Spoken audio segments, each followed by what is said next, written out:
स्वामी, तुम्ही थांबला?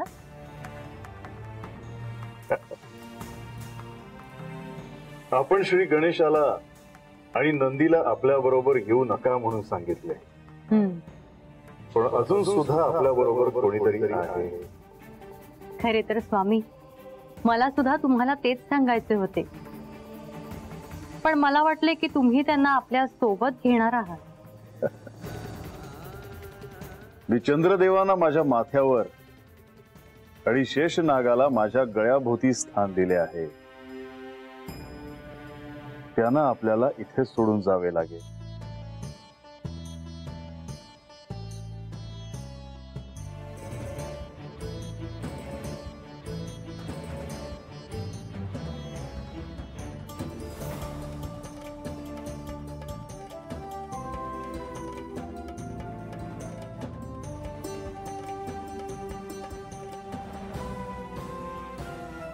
चंद्रदेव, शेषनाग, तुम्हाला आता इथूनच परतावे लागेल. आपण कैलासातून निघाल्यानंतर श्री गणेश आणि नंदी यांच्याशी जो आपला संवाद झाला तो आम्ही ऐकला. आम्हालाही प्रश्न पडला होता की एवढे गुप्त रहस्य आपण मातेला सांगता आहात आणि प्रत्यक्ष श्री गणपतींना आपण तिथे येऊ देत नाही आहात, तर आम्ही सोबत कसे? जेव्हा जेव्हा तुम्हाला माझ्यापासून विलग व्हावे लागले तेव्हा तेव्हा काही महत्वाची कारण होती. आजही तसेच महत्वाचे कारण आहे. देवा, आम्हाला ते सत्य नाही कळले तरी चालेल, परंतु आम्ही त्या स्थानापर्यंत आलो तर चालेल का? माझीही तीच इच्छा आहे. जे स्थान भविष्यात या घटनेने प्रसिद्ध होणार आहे ते स्थान पाहण्याची इच्छा आहे. भविष्यात त्या स्थानाविषयी मी स्वतः तुम्हाला सांगेन, परंतु आता तिथे येण्याचा मोह तुम्ही आवरा. मात्र स्वामी, जर यांची इच्छा असेल त्या स्थानापर्यंत येण्याची, तर मग आपण ती इच्छा का बरं मोडावी? ते स्थान काही काळ गुप्त राहणे आवश्यक आहे. जशी आपली आज्ञा. आम्ही आपली प्रतीक्षा करू. शुभम भवतु.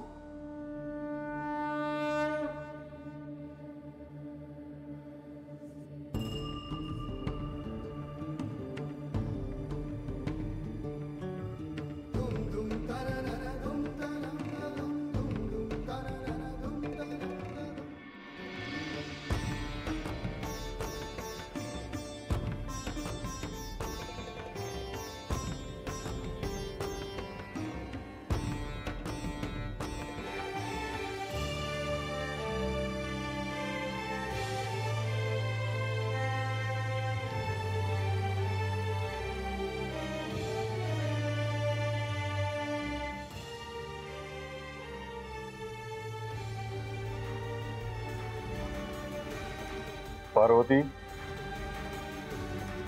हेच ते स्थान.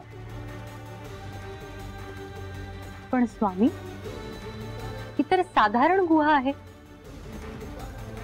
मयात असे वैशिष्ट्य काय की तुम्ही हे स्थान निवडले? या क्षणापर्यंत ह्या भूमीत कोणीही पाऊल ठेवले नाही. ही जागा अत्यंत दुर्गम आहे. मी तुला सत्य सांगत असताना इथे कोणीही येणार नाही. स्वामी, मी इथे पहिले पाऊल ठेवले तर चालेल? होय, पण पार्वती, आता स्वतःला पाहून घे, कारण जेव्हा बाहेर येशील तेव्हा तू अंतर्बाह्य बदललेली असशील.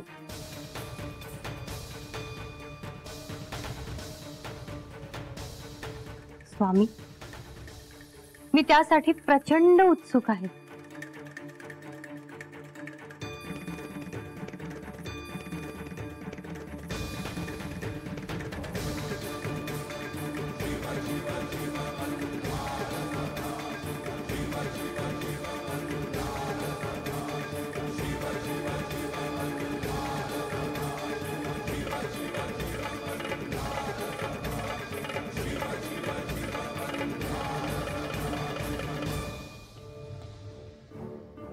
पार्वती, समोर स्थान ग्रहण कर.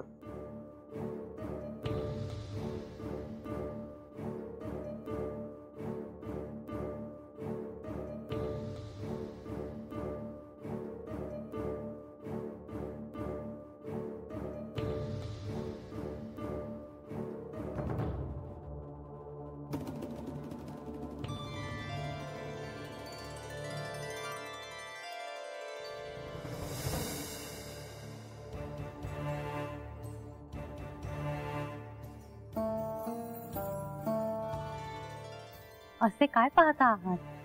इथे दुसरे कोणीही नाही हे पाहत होतो. मला वाटते की तुम्ही सांगायला सुरुवात करावी. नाही, थांब.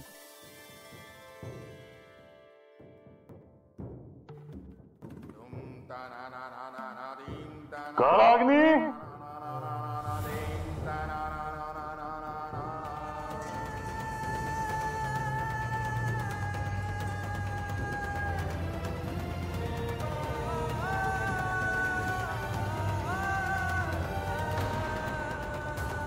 कालाग्नी, या गुहेभोवती अग्नी प्रज्वलित करून या गुहेचे संरक्षण कर.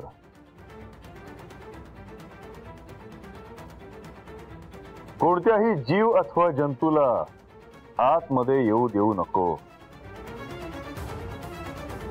जशी आज्ञा देवा.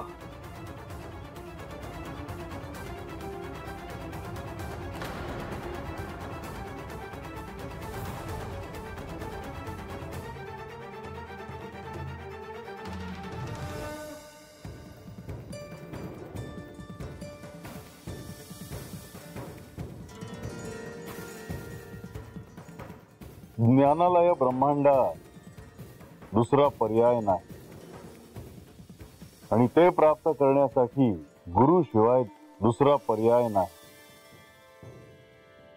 ज्ञान म्हणजे माहिती संदर्भ नाही. मग ज्ञान प्राप्त होण्याचे लक्षण काय? सहस्त्रधारात तेजाचा लोळ प्रकट होणे आणि सहस्त्र कमळाच्या पाकळ्यांवर आदिशक्तीचे दर्शन होणे. आदिशक्ती? आदिशक्ती म्हणजे नेमकं कोण? आदिशक्ती जिचा कधीच जन्म झाला नाही, जिला मृत्यू नाही, जिला ना आदी ना अंत. पार्वती, जर तू गुरुपदाला शरण गेलीस तर तुझ्या सर्व प्रश्नांची उत्तरे तुला मिळतील. ज्याच्या स्मरण योगाने ज्ञान उत्पन्न होत असे, सर्व संपत्तीचा मेरू वंदू त्या गुरु राजया.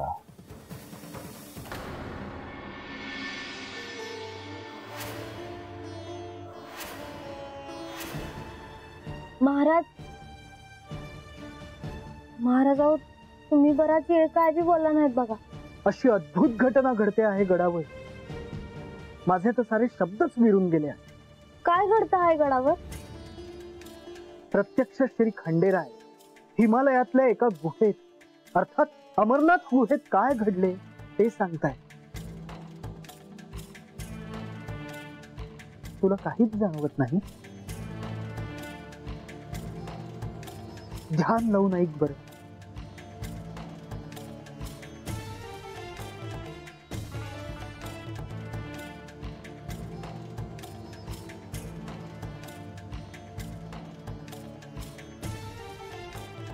गुरु हा चराचरात व्यापला आहे.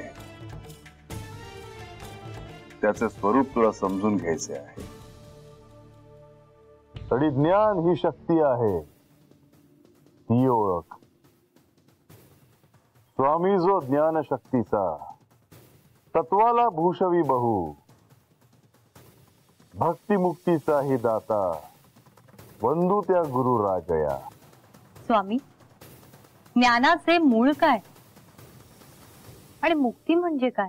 ज्ञानाचे मूळ श्रीनाथ, पूजेला सद्गुरुपाद, मंत्र हे सद्गुरु आज्ञा.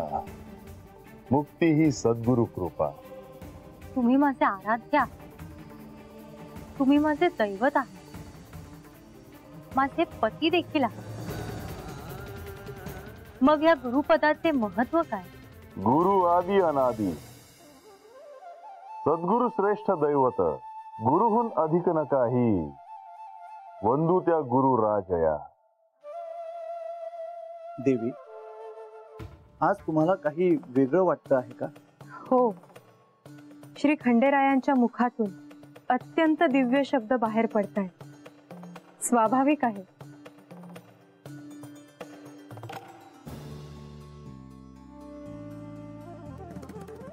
आज्ञा अनांधाची नेत्री, ज्ञानांजन ही घालुनी, उघडिले नयन हे जाने, वंदू त्या गुरु राजया. अखंड मंडलाकारी, व्यापिला जो चराचरी, दाविले तत्पदा जाने, वंदू त्या गुरु राजया.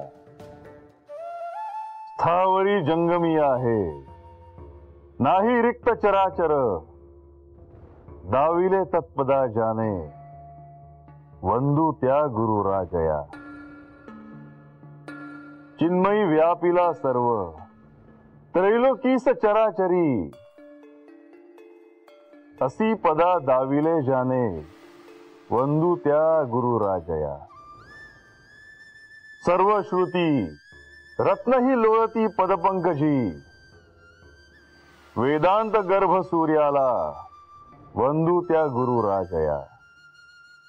जयाच्या स्मरण योगाने ज्ञान उत्पन्न होत असे, सर्व संपत्तीचा मेरू, वंदू त्या गुरु राजया.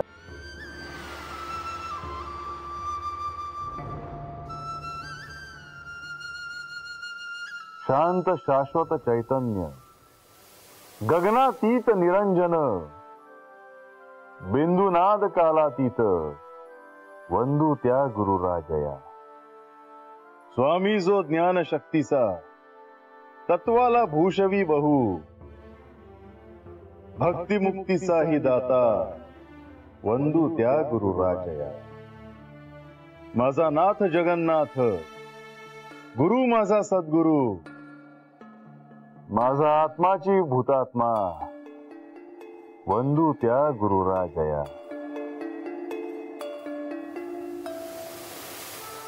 आज जेजुरी गडाच्या कडेला काहींना महादेवांच्या एका रुद्राचे दर्शन होईल. ते कसं काय? श्री महादेव जेव्हा पार्वती देवींना घेऊन हिमालयाच्या त्या गुहेत गेले होते, तेव्हा त्यांनी तिथे त्यांच्या एका रुद्राला बोलावले होते. त्याचे नाव कालाग्नी. भविष्यात जी गुहा अमरनाथची गुहा म्हणून प्रसिद्ध होईल, त्या गुहेच्या कडेला त्यांनी कालाग्नीला संरक्षक म्हणून उभे केले. कालाग्नीनं त्याचं कार्य योग्यपणे पार पाडलं, परंतु तरीही ते सत्य बाहेर पडलं. हीच शिवलीला आहे. म्हाळसा देवींना आज त्या सत्याचा अंश कळणार आहे. परंतु कालाग्नीचं दर्शन कोणाला होईल? नंदीला होऊ शकेल. आणि बानूला? तिने त्या क्षणी गडाच्या दिशेला पाहिलं तर. कारण या कथेच्या निमित्ताने आज कालाग्नीचे जेजुरी गडावर आगमन झाले आहे. परंतु बानूला ह्याचा अर्थ कसा कळेल? नारद मुनी आहेत आज बाणाईच्या वाड्यावर. कधी कधी असं वाटतं श्री खंडेराय आणि नारद मुनी काही गोष्टी आधीच एकत्र ठरवतात की काय. ह्या जीवाशिवाच्या गोष्टी आहेत. त्या ठरवल्यासारख्या वाटतात, परंतु त्या तशा नसतात. तो शिवलीलेचाच प्रताप आहे. याचा अर्थ हा एक निर्णायक क्षण आहे. होय, श्री खंडेरायांनी ठरवलं आहे म्हणजे नक्कीच काहीतरी घडणार.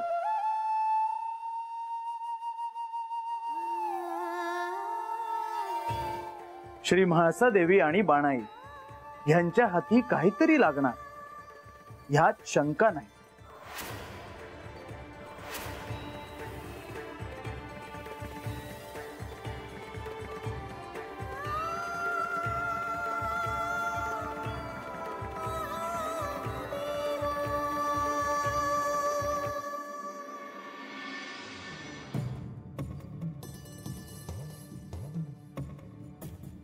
आणि आदिशक्तीने स्वतःहून महाकाली महालक्ष्मी महासरस्वतीची निर्मिती केली.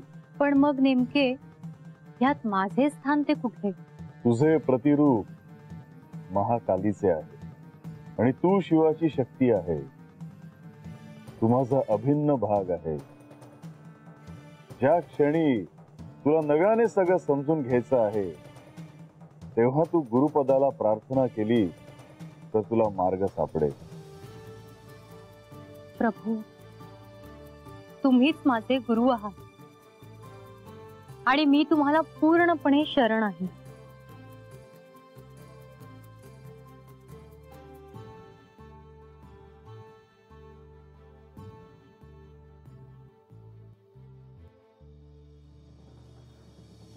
सद्गुरु भक्तीने मुक्ती ज्ञाना वाचूनही मिळे.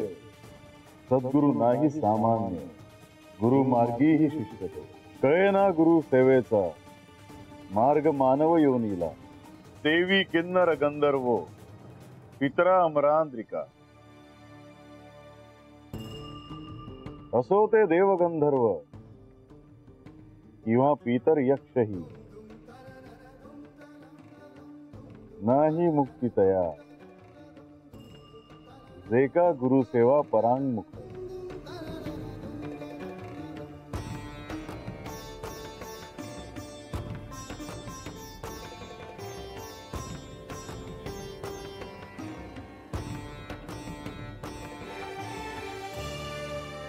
पार्वती ऐक गे आता आनंद प्रत ध्यान ते. सर्व सौख्यासी जे देई भुक्ती मुक्ती ही आदरे. निराकारे निराभासी नित्य शुद्ध निरंजन नित्य बोध चिदानंद गुरु ब्रह्म नमो सदा.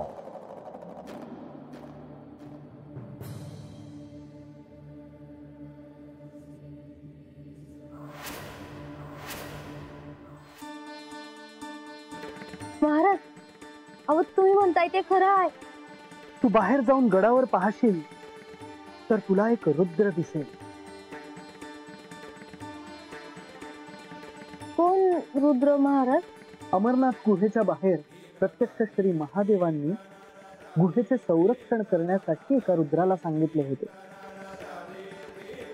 तो रुद्र म्हणजेच कालाग्नी. जा बघ, ही वेळ दौडू नकोस. ही सुवर्ण संधी आहे. महादेवांच्या या मल्हारी चरित्रात तू त्यांची सर्वात प्रिय व्यक्ती आहेस. या संधीचे सोने कर आणि कालाग्नीचे दर्शन घे.